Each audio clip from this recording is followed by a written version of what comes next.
السلام علیکم ورحمۃ اللہ وبرکاتہ۔ بسم اللہ الرحمن الرحیم۔ ناظرین، خبرنامہ اسلام کے مطابق کے ساتھ خلیق الرحمن آپ سے مخاطب ہے۔ آج 10 اگست 2026 ہے اور پیر کا دن ہے۔ آج ایک اہم ترین موضوع پہ مختصر سی آپ لوگوں کے ساتھ بات کرنی ہے۔ وہ اہم ترین خبر پاکستان اور سعودی عرب اور ترکیہ کے درمیان جو باہمی دفاعی معاہدہ ہوا ہے اس پر بات کرنی، اس پر انشاءاللہ تھوڑا سا تجزیہ اور تبصرہ۔ بہرحال ہمارا تجزیہ تبصرہ، ہم اپنی تعریف تو نہیں کرتے، لیکن ہم اپنا ما بہل امتیاز، اپنا ڈیفرنس ضرور بتاتے ہیں۔ ہمارا تبصرہ، ہمارا تجزیہ نظریات کی بنیاد پر ہوتا ہے۔ ہمارے تمام تبصروں کی اٹھان، ہمارے تجزیوں کی اٹھان نظریات پہ ہوتی ہے۔ ہم اپنے نظریات پر سودا کرنے کے لیے قطعاً تیار نہیں ہوتے، اور نظریات کی روشنی میں بات کو بالکل صاف طور پر امت مسلمہ کو سامنے رکھنے میں ہم کوئی پس و پیش سے الحمدللہ کام نہیں لیتے۔ یہ ہمارے پروگرامز جتنے بھی ہیں ان کی خصوصیات ہے، یہ خصوصیت ہے، یہ ذہن میں رکھیے گا۔ یہ اس لیے کہنا پڑا کہ بعض تجزیوں و تبصروں پر مٹی پاؤ پالیسی، یا بعض تجزیوں و تبصروں میں ایک قسم کا عجیب سا ابہام، عجیب سی باتیں، گول مول سی باتیں، اور بات کو کھل کر نہ کرنا، ڈر ڈر کے کرنا، ذرا ظاہر کر کے پھر صاف چھپتے بھی نہیں، سامنے آتے بھی نہیں والی بات ہوتی ہے۔ ہم الحمدللہ ایسا نہیں کرتے۔ بہرحال آمدم برسر مطلب، مکہ جوائنٹ ڈیفنس ایگریمنٹ، مکہ باہمی دفاعی معاہدہ، جس کی بنیاد کیا بنا، جس کا بیانیہ یا جس کی بنیاد پیس، سیکیورٹی، سٹیبلٹی، یعنی امن، سلامتی، استحکام۔ اس معاہدے پر تینوں امت مسلمہ کے جو بڑے ممالک ہیں، جن کے پاس افرادی قوت بھی ہے، جن کے پاس ٹیکنالوجی بھی ہے، جو ایک دنیا کے ماحول کے اندر ایک اپنی طاقت بھی رکھتے ہیں، جس میں سر فہرست پاکستان ہے، ترکی ہے، سعودی عرب ہے۔ ان تینوں ممالک نے دستخط کیے 7 اگست 2026 کو مکہ میں قصر الصفا میں، صفا محل میں۔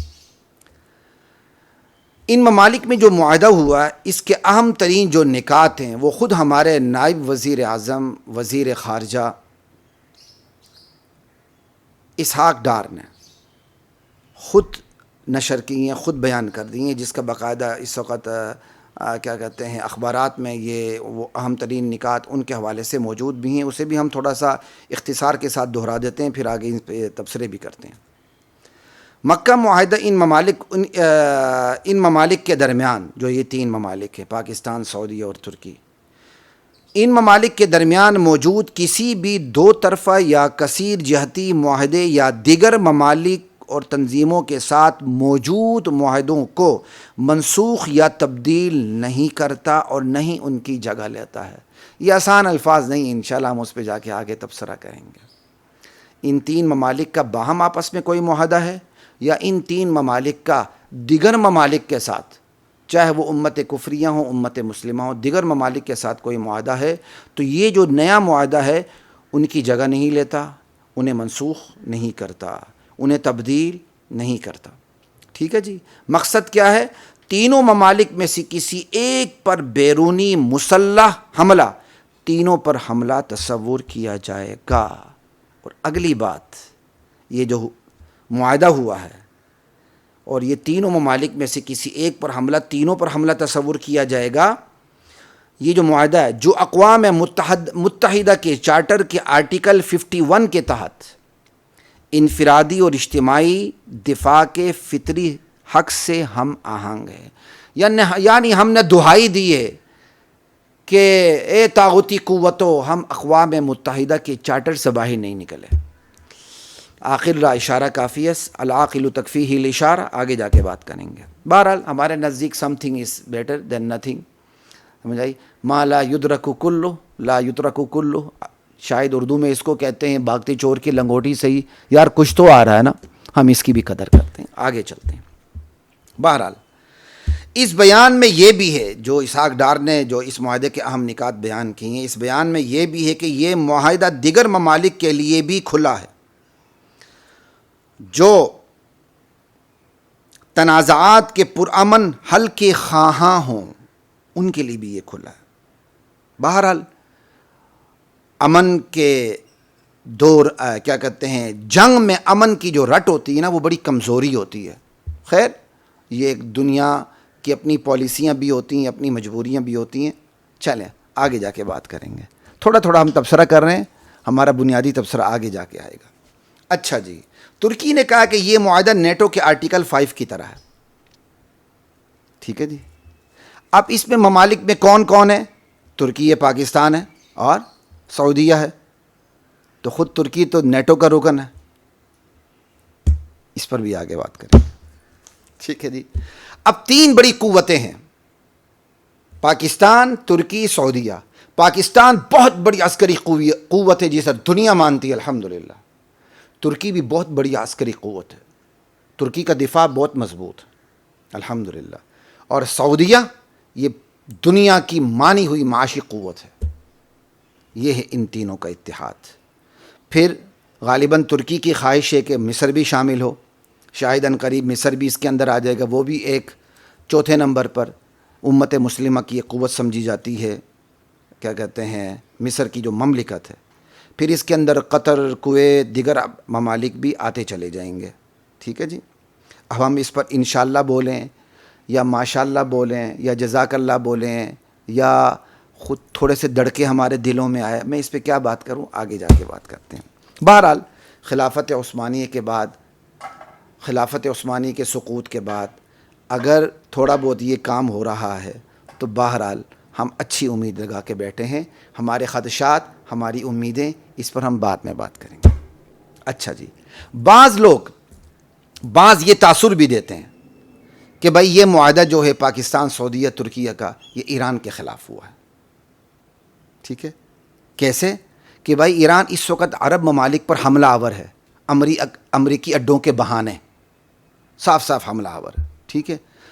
تو لہٰذا اب عرب ممالک ترکی کے قریب آ رہے ہیں اور سب سے پہلے پاکستان کے قریب آ رہے ہیں اور ایک دفاعی شیلٹر لے رہے ہیں، تو دراصل یہ ایران کے خلاف معاہدہ ہے، ٹھیک ہے۔ پھر اس کی تردید بھی آ جاتی ہے، نہیں جی یہ ایران کے خلاف نہیں ہے، یہ ہم نے اپنے ایک آپس میں مشترکہ دفاعی معاہدہ کیا ہے۔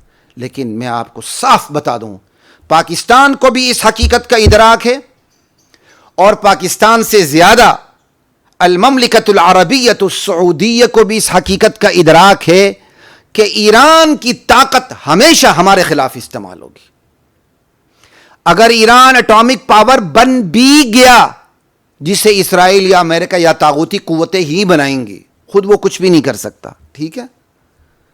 تو یہ جو اس کی طاقت ہے امت مسلمہ کے خلاف استعمال ہوگی، بیت اللہ کے خلاف استعمال ہوگی، مدینے کے خلاف استعمال ہوگی، شیخین کی قبر کو، شیخین کو حضرت عمر فاروق اور حضرت ابوبکر صدیق کو ان کی قبر سے نکالنا، ان پر کوڑوں کی سزا نافذ کرنا، ام عائشہ کو نکالنا، ان پر نعوذ باللہ بدکاری کی سزا نافذ کرنا، اس ارادے سے وہ حملہ کریں گے۔ ایران کی تمام تر قوت اسی کے لیے استعمال ہوگی۔ بس یہ سعودیہ کو بھی اس حقیقت کا ادراک ہے، پاکستان کو بھی اس حقیقت کا ادراک ہے کہ ایران جتنی قوت پکڑے گا وہ پراکسی وار پاکستان میں کھیلے گا، بلوچستان کو علیحدہ کرنے کی کوشش کرے گا، گلگت بلتستان، پارا چینار کے اندر وہ کیا کہتے ہیں دہشت گردی پھیلائے گا، ملک میں افراتفری پھیلائے گا، کلبوشنوں کو بھیجے گا، چابہار کو استعمال کرے گا۔ ایران انڈیا کے ساتھ اس کے پہلے سے معاہدے چل رہے ہیں، کبھی بھی اس نے کشمیر کے معاملے میں پاکستان کی حمایت نہیں کی، ہمیشہ وہ پاکستان کے دشمنوں کو پاکستان کے خلاف استعمال ہونے کا موقع مکمل طور پر شرح صدر کے ساتھ وہ استعمال کرنے کا موقع دے گا، اور مسلح کارروائیاں ایران کرے گا، اور اگر ایران کو کبھی جرت ہوئی وہ پاکستان پہ میزائل بھی برسائے گا، اور پھر چوہے کی طرح اپنے بل میں گھسے گا، معافی مانگے گا، بس کرو بس کرو بس کرو۔ اس لیے ہم ایرانی مجوسیوں کو پیغام دیتے ہیں کہ تم جو ان 3 ممالک کے معاہدے پر جو پھپتیاں کس رہے ہو نا، تمہیں پھپتیاں کرنے کی ضرورت نہیں, تمہارے لیے ہم اکیلے پاکستانی مسلمان ہی الحمدللہ کافی ہیں. تم نے ہمارے بلوچستان پر اعلانیہ میزائل برسائے تھے, ہم نے تمہیں وہ جواب دیا تھا کہ تم چوہے جا کے بل میں گھس گئے تھے اور معافی مانگ رہے تھے. آج بھی جو امریکہ کے ساتھ تمہاری نورا کشتیاں ہو رہی ہیں, اس میں بھی ہم ہی نے تمہیں حصار دیا ہوا ہے, ہم ہی نے تمہیں شیلٹر فراہم کیا ہوا ہے, جو میری دانش میں بہرحال میں کیا کہہ سکتا ہوں اس پہ. خیر اس پہ بات نہیں کرتے, آگے چلتے ہیں. اچھا جی, اگلی بات, وہ بات ہو گئی نا ایران کے خلاف. بھائی میں صاف کہہ رہا ہوں, یہ جو معاہدہ ہے, ایران پیٹ میں اپنا درد محسوس کر رہا ہے. میں کیا صاف کہہ رہا ہوں, ایران اپنا درد خود سامنے لا رہا ہے. لیکن جو بات کرنے کی ہے خواتین و حضرات, ہماری پاکستان کی اخوانی مزاج جماعتوں کے پیٹ میں ایران کی ہمدردی میں درد اٹھ رہا ہے کہ ایران کو بھی دعوت دی جائے اس اتحاد میں. جناب یہ دعوت تو ہلاکت ہے, اس پر بھی ہم آگے جا کے بات کریں گے. ایران اور کفری ممالک ہمیشہ یاد رکھیں نظریے کی اینک سے دیکھتے ہیں. ہم نے یہ اینک لگانے سے پہلے نظریے کی اینک لگائی ہوئی ہے, اپنی بصیرت پر بصارت پر, بس یہ روشنیوں سے بچنے کے لیے لگائی ہوئی ہے. کیا کریں, ہماری مجبوری ہے. ٹھیک ہے, ایران اور کفری ممالک ہمیشہ ان کی خصوصیت ہے نظریے کی اینک سے دیکھتے ہیں ہمیں. لہٰذا ایران کفری ممالک ہمیں جس سطح پر رکھتے ہیں اس سے بدترین سطح پر ایران ہمیں رکھتا ہے, یہ بھی یاد رکھیے گا. ٹھیک ہے, ہمیں اپنے نظر کی اینک درست کرنے کی ضرورت ہے. بس ہم بھی ان کو نظریے کی اینک سے دیکھیں, اتحاد امت کی اینک سے نہ دیکھیں. نام نہاد اتحاد امت کا ڈرامہ. اتحاد امت کا لفظ بڑا پیارا ہے لیکن اس کا غلط استعمال ہو رہا ہے. جیسے ان الحکم الا للہ کا استعمال غلط کرتے ہیں لوگ. محض کوئی دلیل دینا کافی نہیں ہوتا, دلیل سے جو معنی نکلتا ہے نا, بات ساری اس کے اوپر ہوتی ہے کہ آپ دلیل سے معنی کیا اخذ کر رہے ہیں. لا الہ الا اللہ. تو بہرحال ہمیں اپنی نظر کی, اپنے نظریے کی اینک درست کرنے کی ضرورت ہے. اب آپ دیکھیں ایران کا رد عمل کیا آیا. ایران کے کیا کہتے ہیں پارلیمنٹ کے رکن ہے, اور اصل میں وہ ایران کی نیشنل سیکیورٹی کا رکن ہے اور فورن پالیسی کا رکن ہے, ابراہیم رضائی. اس نے کہا یہ جو کاغذی معاہدہ ہوا نا, کاغذی معاہدہ ایران, سعودیہ اور ترکیہ کے درمیان, یہ سعودیہ کا تحفظ نہیں کر سکتا, یہ سعودیہ کو سیکیورٹی فراہم نہیں کر سکتا. سعودیہ کو چاہیے کہ وہ اپنی پالیسیاں تبدیل کر دیں. دیکھیں ایران کے پیٹ میں کس طرح درد اٹھ رہا ہے اور وہ کس طرح طنز کر رہا ہے, پھپتی کس رہا ہے پاکستان کے اوپر بھی, ترکیہ کے اوپر بھی یہ کاغذی معاہدہ, اور ساتھ سعودیہ کو بھی کہہ رہا ہے کہ یہ تمہیں تحفظ فراہم نہیں کر سکتا. اور پھر یہ کہہ رہا ہے کہ سعودی اپنی پالیسیاں تبدیل کرے. مطلب سعودی اپنی پالیسیاں تبدیل کرے. سعودی کی بہت بڑی خصوصیت ہے, وہ نظریات میں بڑے پختہ لوگ ہیں, بہت پختہ لوگ ہیں. نظریات پہ ان کا کوئی سودا نہیں. آج بھی دشمنان صحابہ کے بارے میں سعودی مفتی اعظم کا فتویٰ دیکھ لیں کہ دشمنان صحابہ دائرہ اسلام سے باہر ہیں. سعودی کے تمام علماء اس حوالے سے متحد ہے کہ دشمنان صحابہ کا اسلام سے کوئی تعلق نہیں, یہ تو اسلام کا یہودی ایڈیشن پیش کرتے ہیں. یعنی سعودیہ تو اپنی یہ پالیسیاں بدلے, لیکن جو ایران ہے وہ بیت اللہ پر قبضے کرنے کا خواب نہ بدلے, مدینے پر قبضہ کرنے کا خواب نہ بدلے. مدینے پر قبضہ کرنے کے بعد روضہ رسول سے حضرت ابو بکر حضرت عمر کی قبر اکھیڑنے کا خواب نہ بدلے, اور قبر اکھیڑنے کے بعد ان کی لاشوں کو باہر نکال کے ان پر سزا نافذ کرنے کا خواب نہ بدلے. امی عائشہ رضی اللہ تعالی عنہ کی قبر کو کھود کے ان کی مبارک میت کو باہر نکال کے اس پر بدکاری کی سزا نافذ کرنے کا خواب نہ بدلے. ایران کبھی خواب نہ بدلے. خواب بدلے تو صرف امت مسلمہ بدلے, اپنی نظریات کو تبدیل کرے اور قرآن سے منحرف ہو جائے, اسلام سے منحرف ہو جائے اور طاغوت کی اعلی کار بن جائے. یہ ہے ایران, یہ ہے وہ تجزیہ, یہ ہے وہ تبصرہ جسے ہم آج کی سوشل میڈیا میں بالکل عنقا دیکھتے ہیں. جن کے علم میں ہے وہ بھی یہ بات کرنے کو تیار نہیں ہوتے, وہ بھی یہ بات کرنے کو تیار نہیں ہوتے, مصلحت کی وجہ سے, کسی اور کی وجہ سے.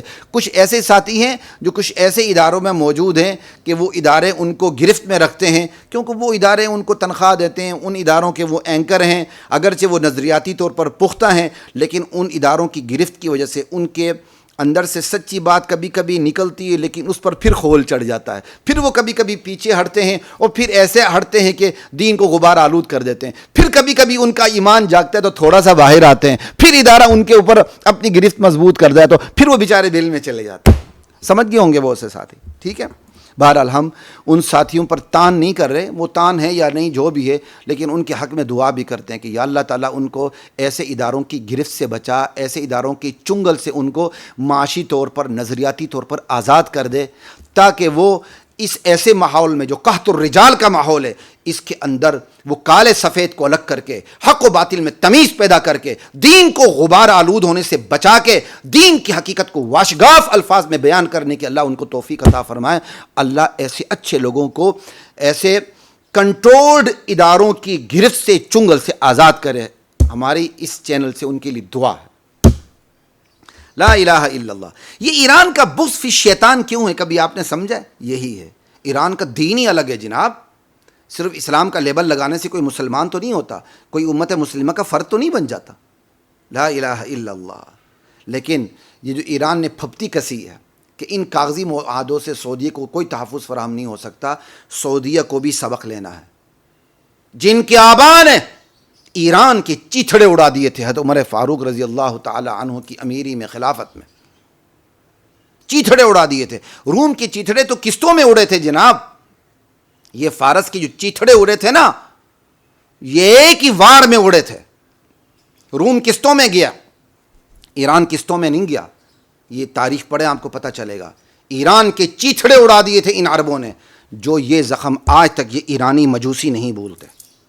اور پاکستان کو بھی نظر رکھنی ہے، جب کوئی موقع آتا ہے یہ ایران پاکستان کے پیٹھ میں چھرا گھومتا ہے، چابہار کی صورت میں، کلبھوشن کی صورت میں، پراکسی وار کی صورت میں، گلگت بلتستان میں انارکی پھیلانے کی صورت میں، اور پارا چنار میں فرقہ واریت اور کیا کہتے ہیں تشدد پھیلانے کی صورت میں، پورے پاکستان میں علماء کے قتل عام کی صورت میں، دہشت گردی پھیلانے کی صورت میں، اور اپنی پراکسیز کو پاکستان کی افواج کے مد مقابل لانے کی دھمکیوں کی صورت میں۔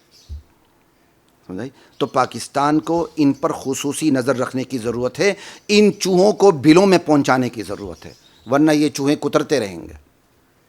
لا الہ الا اللہ۔ اب بعض لوگ کیا کہتے ہیں، جی ایران جو اس معاہدے کی مخالفت کر رہا ہے نا، ایران کے اختلاف کی کوئی معقول وجہ ہمیں سمجھ نہیں آتی، فروعی مسائل کو ایک طرف رکھ دینا چاہیے اور ہمیں وسیع تر مفاد میں فروعی مسائل کو ایک طرف رکھتے ہوئے اتحاد امت کا مظاہرہ کرتے ہوئے ایک ہو جانا چاہیے۔ خدا کی قسم، یا یہ لوگ بیوقوف ہیں یا یہ شاطر دماغ ہیں جو امت مسلمہ کو بیوقوف بنا رہے ہیں۔ ایران کی مخالفت کی کوئی معقول وجہ سمجھ نہیں آتی ہے آپ کو؟ ایران کی مخالفت کی معقول وجہ ہے جناب، وہ نظریہ ہے، نظریہ۔ امت مسلمہ کا نظریہ اور ہے، کلمہ اور ہے، نماز اور ہے، روزہ اور ہے، زکوٰۃ اور ہے، حج اور ہے، اعمال اور ہیں، عقیدہ اور ہے۔ ایران کا نظریہ توحید اور ہے، نظریہ رسالت اور ہے، نظریہ امامت کا اضافہ ہے، زکوٰۃ نہیں ہے، خمس ہے، اعمال اور ہیں، عقائد اور ہیں، اور پھر جغرافیائی تقاضے اور ہیں، ہمارے سب کچھ اور ہے۔ ہم میں ان میں تو زمین آسمان کا فرق ہے، آگ اور پانی ہے ہم آپس میں۔ کہتے ہیں جی اختلاف کی کوئی معقول وجہ سمجھ نہیں آتی۔ پھر ہمارے جماعت اسلامی کے یہ جو نئے امیر جب سے بنے ہیں، انہوں نے ایسی نحوست پھیلا رکھی ہے، ایران کی حمایت میں یہ بندہ ایسا آ چکا ہے سامنے کہ جو بچی کھچی جماعت اسلامی کی تھوڑی بہت حیثیت ہے، وہ حیثیت بھی مذہبی حلقوں میں ختم ہوتی جا رہی ہے۔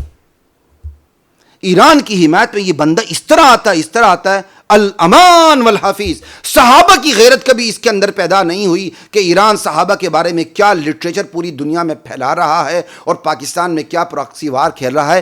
آج تک جماعت اسلامی کے حافظ نعیم کو ایک جملے کی توفیق نہیں ہوئی، لیکن جب کوئی ایسا موقع آتا ہے یہ زبردستی موقع تلاش کر کے ایران کی حمایت میں گھس جاتا ہے۔ ہم یہاں سے اپنے چینل سے پیغام دینا چاہتے ہیں، ہماری ہمدردی ہے، جماعت اسلامی کے بہت سے احباب سے ہمارے ذاتی تعلقات بھی ہیں، ان کے اچھے خاصے عہدوں پر میرے ذاتی شاگرد بھی ہیں، الحمدللہ، ایسی بات نہیں ہے، ٹھیک ہے۔ تو جماعت اسلامی جیسی جماعتیں اپنا قبلہ درست کریں، ورنہ جو ان کے بچے کھچے کارکن ہیں نا، یا اپنی عمر پوری کر کے فوت ہو جائیں گے، پیچھے کوئی نہیں آئے گا، یا جو بچے کھچے کارکن ہیں یہ بھی دوسری جماعتوں میں چلے جائیں گے۔ اتنی منظم جماعت، اتنی نظم و ضبط والی جماعت، اور مجموعی طور پر، میں مجموعی طور پر کہہ رہا ہوں، اس سے زیادہ بات نہیں کروں گا، مجموعی طور پر امانت و دیانت والی جماعت آج کس تحت الثری میں ہے، کس پوزیشن پہ کھڑی ہے، یہ وجہ یہ ہے کہ یہ نظریات پہ ان کی اٹھان نہیں رہی۔ اقامت دین کا نام لیتے ہیں اور اتحاد امت کے نام سے دشمنان صحابہ کو شیلٹر دیتے ہیں، اس کی نحوست نہیں پڑے گی، بہت نحوست پڑے گی. ہمیں درد ہے، ہم تانا نہیں دیتے ہیں. ہماری آج بھی ہمدردیاں اور دعائیں کہ یہ اپنا قبلہ درست کریں. اللہ اکبر. اور بعض ساتھی کہتے ہیں جی ہمیں معلوم ہی نہیں تھا کہ ایران مخالفت کرے گا، ہم تو سمجھتے تھے اسرائیل مخالفت کرے گا، کفری ممالک مخالفت کریں گے. جناب ہمیں روز اول سے معلوم تھا، ہے اور الحمدللہ رہے گا کہ امت مسلمہ جب بھی اتحاد کی طرف پیش قدمی کرے گی ایران کو ہی تکلیف ہوگی، ایرانی کو ہی تکلیف ہوگی. کیونکہ امت مسلمہ اور ایران یہ دو مختلف مذاہب ہیں، یہ دو مختلف مذاہب ہیں.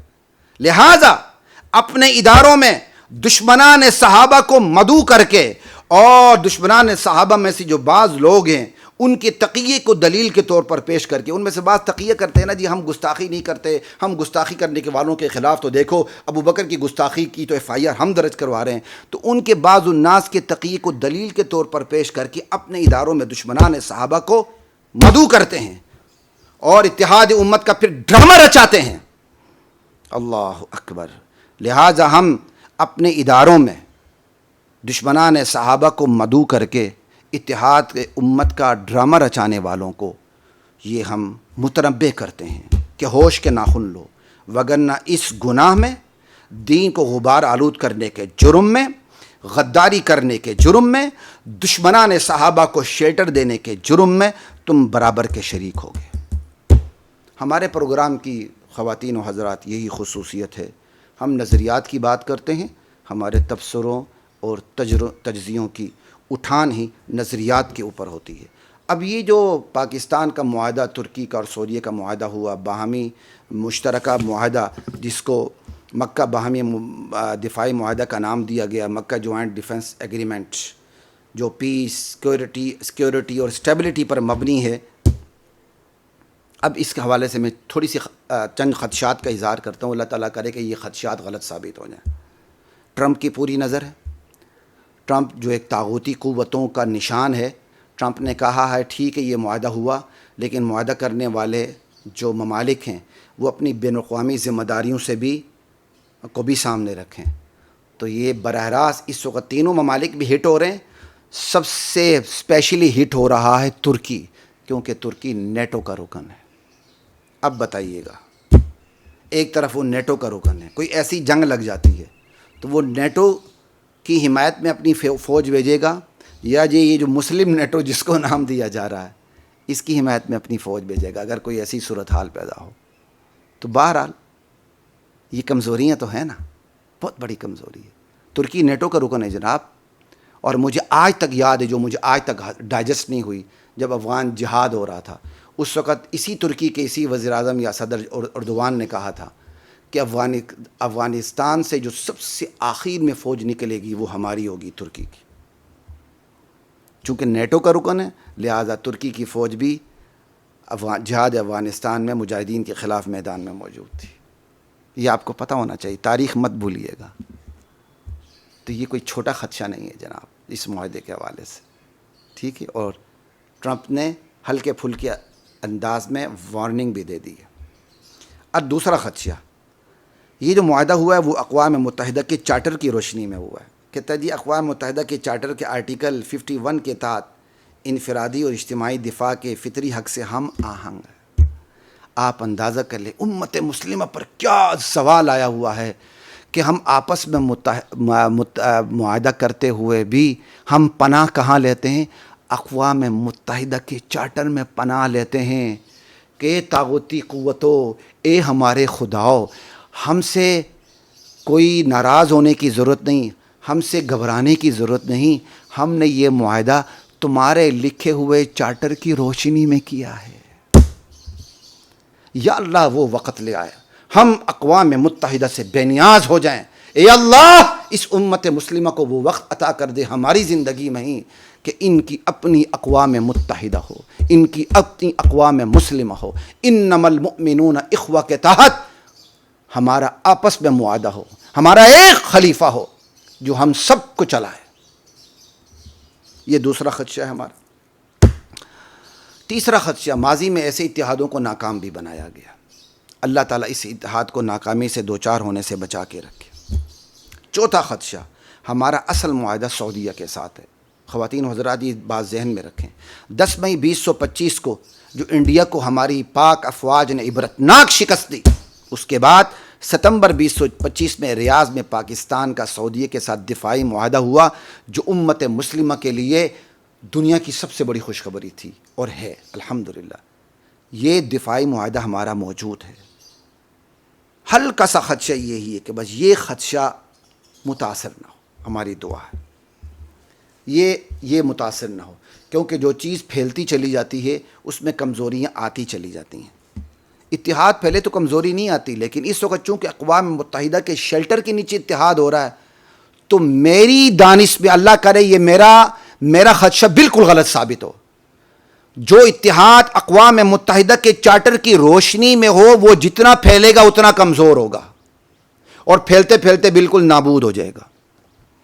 یا اللہ یہ میری بات غلط ثابت کرتے، لیکن میری جو دانش میں آ رہا ہے، مجھے جو خدشہ ہے وہ یہی ہے. ہاں اقوام متحدہ کے چارٹر کی روشنی میں نہ ہو، اتحاد امت ہو، تو پھر اتحاد امت میں جس طرح پھیلتا چلا جائے اور بجائے سکڑنے کے وسعت آ جائے، تمام امت مسلمہ اس چھتری کے نیچے آ جائے تو وہ اچھی بات ہے.